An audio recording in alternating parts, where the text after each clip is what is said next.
All right, so we're back with another video. We got the NFL draft coming up this week. We got our friend Jackson here, who is our longtime friend, our center in high school. He played baseball at Ithaca. Jackson, welcome to the show. Hey, fun fact: me and Jackson played 5 years ago now in high school, right? Yeah.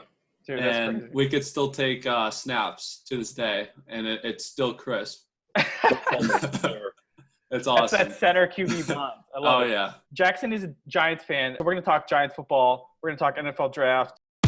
Welcome back to Amateur Hour Sports. I'm Trent with my co-host Jake. I think that is sort of his defining game as a QB. I just have to say, never go all in on the Raiders ever.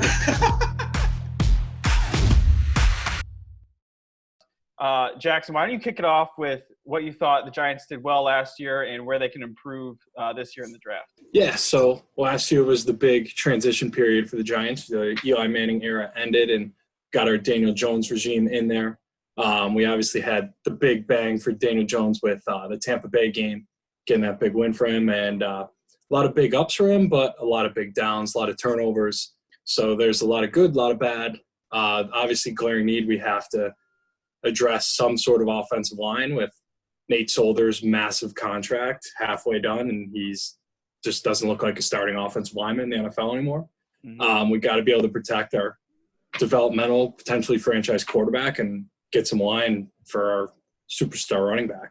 Yeah, I mean, you guys have a lot of – obviously Saquon Barkley sticks out, and you just drafted your franchise guy last year. So I like that. I agree. I think – thinking back to last year, Daniel Jones, like you said, he flashed. Like he had his first game when he won that game in Tampa. We had that game-winning run. Yeah. He had a couple 4 touchdown performances, but I think consistency is huge. And I think a lot of that falls in the O-line. So who do you like at number 4? You guys got the 4th pick. I mean, you guys can go. You could go up, you could go down, you could stick there. But let's say you stick there, and who do you think that they'll pick with that fourth overall? I think if we just say a baseline right now, the consensus 1, 2, 3 without trades appears to be Burrow at 1, Chase Young at 2, and Okudah at 3. That kind of just seems. We'll just assume that baseline for now. Yeah. I think the 3 guys that are really being talked about in that war room right now are Jedrick Wills, the offensive tackle from Alabama, Tristan Wirfs, the offensive tackle from Iowa, and then Isaiah Simmons, the safety linebacker hybrid from Clemson. Potentially the best defensive player in the draft. I think this is going to come down to a battle between the Giants of deciding whether they want to grab the best defensive player in the draft or they hit the biggest need to protect their franchise quarterback, their superstar running back, and take an offensive tackle here. Really be the foundation for them, especially if you think about, we're assuming the Redskins are going to take Chase Young at 2. We're talking about the guy that's going to block Chase Young for the next 10 to 15 years and pick the right guy. That's so true. I think that's something they're going to be thinking about. Yeah, you made a good point. You made a good point earlier, which I liked about having Saquon Barkley, obviously just an incredible talent and can run outside the tackles, and having a tackle who can get off the line and meet out those outside linebackers and those safeties downfield. I definitely think you gotta think of the 40 times from some of these offensive tackles are unreal, right? Yeah, Tristan Wirfs he was tested really athletically at the combine. I know the big thing was Mekhi Becton. How can a guy that big move that fast? And he was creating a lot of buzz right after his 40, but he seems to kind of taper it off a little bit. I don't think the Giants would see it as a loss if they were to trade back and potentially end up with Becton. But I think it really seems like Wills and Wirfs are the 2 big guys on their board right now. If you were Dave Gettleman, you had your one computer set up, your paper, your big pillow there with the giant the binder. Who are you going to take? And his lotion. Who are you going to take number 4? And you're an O lineman too, so we trust your judgment on this. So who are you going to take? I really struggle. The difference between the offensive tackles and Isaiah Simmons, may end up being their pick Hall of Famers from both of them, but I really think you have to go offensive tackle here. My preference in the 2 is I'm leaning Tristan Wirfs right now. I've flip-flopped all over the place since the combine back in March with Becton, obviously, and then Wills and Wirfs. Wirfs has been the guy that I've heard the most about, and it really seems like he is one of the biggest locks in this draft to really just be a strong franchise player for a team. Yeah, I think, dude, anytime you got an Iowa kid, they're good for like blocking and tackling. Like that's like their two things.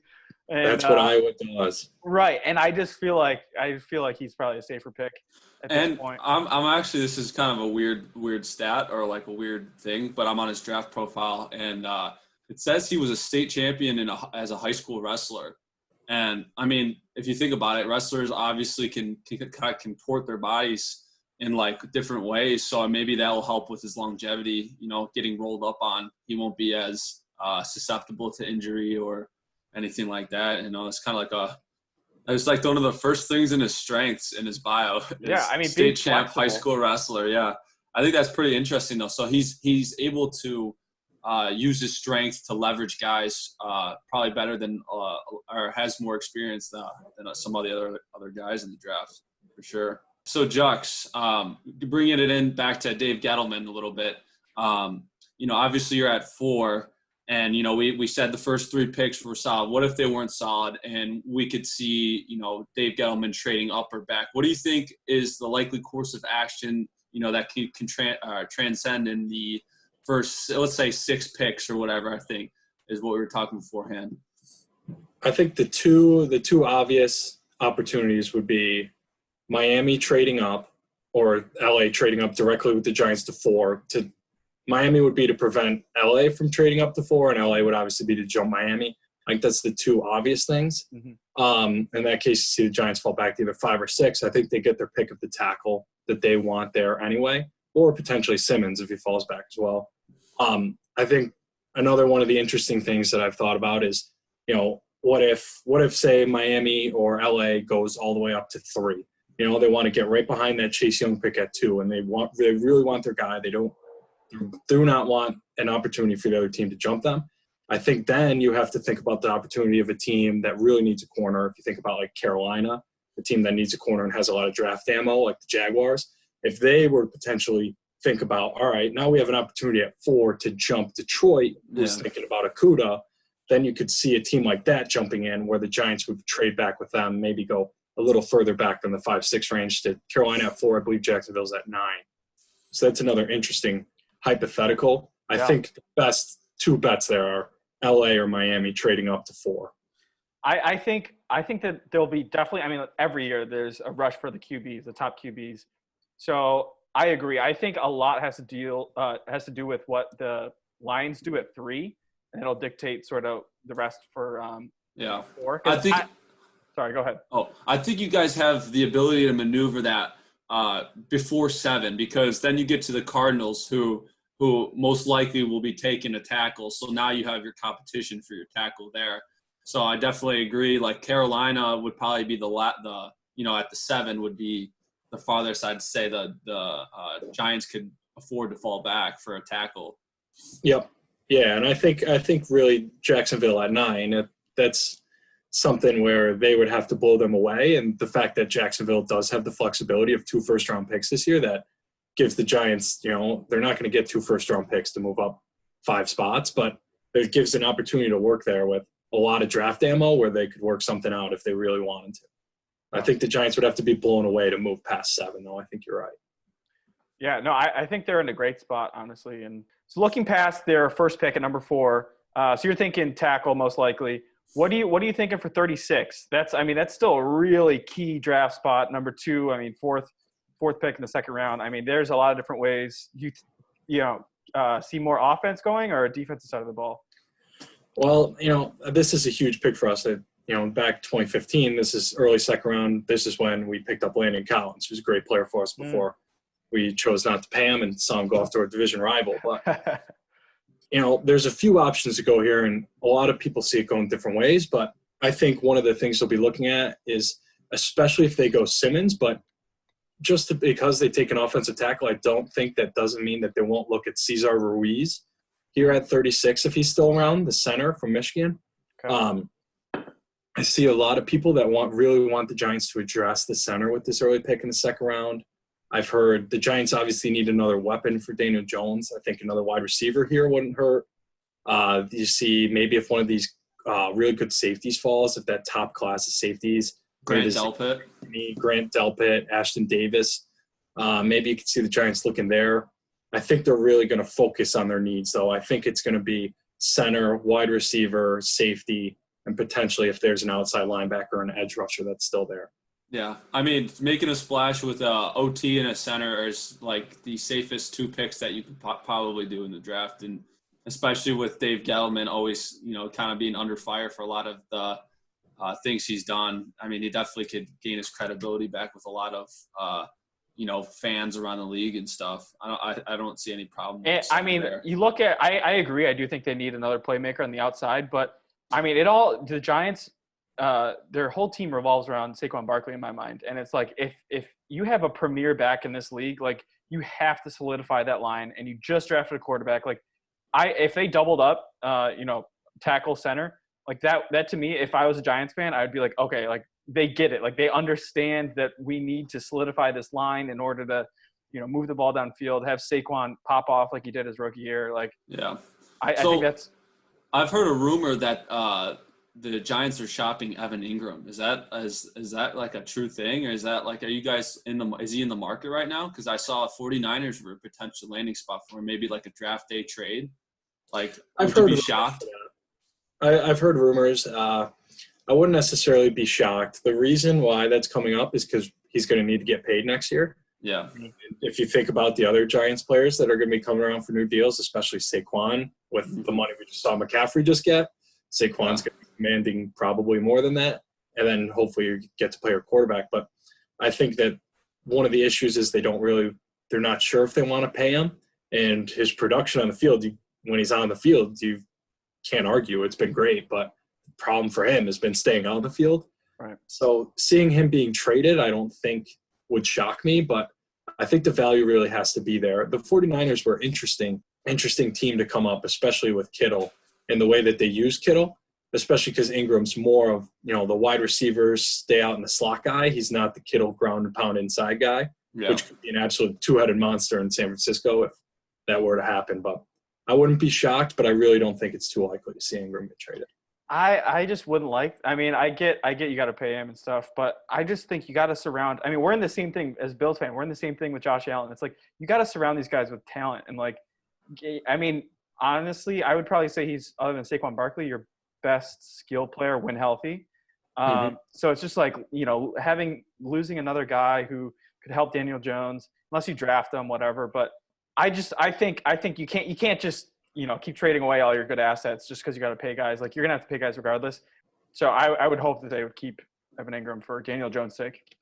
I do too. I mean, they collected really well last year, especially at the beginning. Ingram settled in pretty quickly as DJ's safety blanket, and Slayton kind of became that at the end, but Ingram wasn't healthy really after the halfway mark of the season last year, out of the lineup. So you get a tackle, potentially center, or potentially Isaiah Simmons. Where does that put you in the conference next year? Who do you think wins the NFC East, and where do you think the Giants fall if you don't think they're going to win the NFC East? Like, how do you think that the whole conference is going to play out?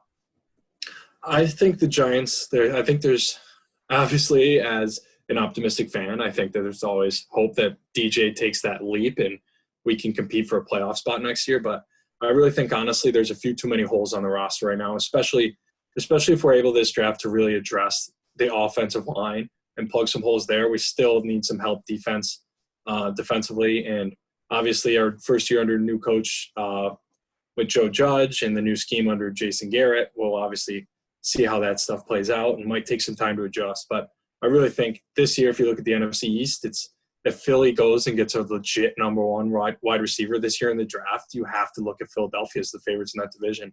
I think it's really going to hurt the Cowboys with, the pieces that they've lost this year in free agency. I think Byron Jones was their number one lockdown guy who shut down a lot of really good wide receivers consistently, and I think that's really going to hurt their defense. Robert Quinn too, and I mean, offensively though, like you look at the Cowboys, like there's no reason why they shouldn't be. I mean, one of the top teams in the NFL. But I think Mike McCarthy – and there's a lot of – 3 new coaches in NFC East with Washington. Yeah, so, I mean, there's a lot of up in the air, I feel like. But I do think Mike McCarthy will hopefully get the Cowboys clicking. I thought it was interesting, though, that you think the Eagles are really just one piece away. And I said the same thing too. I would put I would argue the Cowboys, though, in my mind, would be the front runners going into the season. I think they're the front runners, but I don't think I think the Eagles, if they get that piece, are like dangerous. Yeah. Yeah. I think another year with Miles Sanders, especially as their horse this year, they figured out what they had in him at the end of last year. Yeah. And I mean, that he's going to be a stud. And Yeah. I think you get a number one guy on the outside. You have Alshon Jeffrey coming back. You know, you can really see what this team could do. Carson Wentz can get back to form with the number one guy. You can really see the team roll. Yeah. Exactly. Yeah. If they stay healthy, I mean, I do like them. My girlfriend's a What do you fan, so. What do you think of the hire of Joe Judge? Were you surprised? Because I know a lot of people were surprised. And how do you think the COVID could potentially harm the implementation of all of his schemes and stuff? Do you think that's going to negatively affect it if the season gets pushed back or whatever? Yeah, I mean, that's definitely something that harms first-year head coaches way more than an experienced, teams that already have their systems in place and really only need to focus on the new people that they have coming in their systems instead of a whole new system for everybody. Mm-hmm. So that's definitely a disadvantage to where Joe Judge is at. But if you look at his resume and his mentors and who he's learned from, he comes from Alabama and then New England. So, I mean, he's learned from Nick Saban and Bill Belichick. And, what have they done? Yeah. So, a head coach is basically a special teams guy anyways. I mean, that's what he was in New England, just making Yeah, and you think about some of the guys that he brought in on his staff. I mean, especially bringing in Jason Garrett to help with the offense and really help him learn what it is to be a head coach. I mean, Jason Garrett's a guy who had one of the toughest coaching jobs probably in the world, and probably the most criticized head coach ever. So at least he'll be there to help guide Joe Judge through this process and dealing with this New York media. And I think he's been amazing with it so far. And so I'm excited to see what we can do with this draft. Kind of off topic here, but after watching the Jordan documentary, it brought up a good question. Who would you rather have to start your franchise, your cornerstone piece of a franchise? Would you rather have Jordan or LeBron? I'm a LeBron guy, so I have to stick with LeBron here. You can't go wrong with either one. But I mean, you think about the term starting a franchise. You're probably not going to be able to surround them with a lot of talent. And if you think about some of those Cavaliers teams that LeBron took to Eastern Conference Finals before he left for Miami, those teams were absolutely awful. I mean, Zydrunas Ilgauskas was the second best player on the team. Timothy Mozgov. I mean, before then it was very Kyrie that year. So yeah. What, Delonte West or something? Delonte West, yeah. I mean, Mo LeBron taking Williams. teams to the Eastern Conference Finals, that's tough to do. That's a good argument because Jordan always had his number two guy. So, all right, so that's going to wrap it up for this Giants video with Jackson. We want to thank you for coming on the show. I think we'll have you in another video, so stay tuned and make sure you like, subscribe, and comment what you think the Giants will do below. Thanks for having me. Go Giants.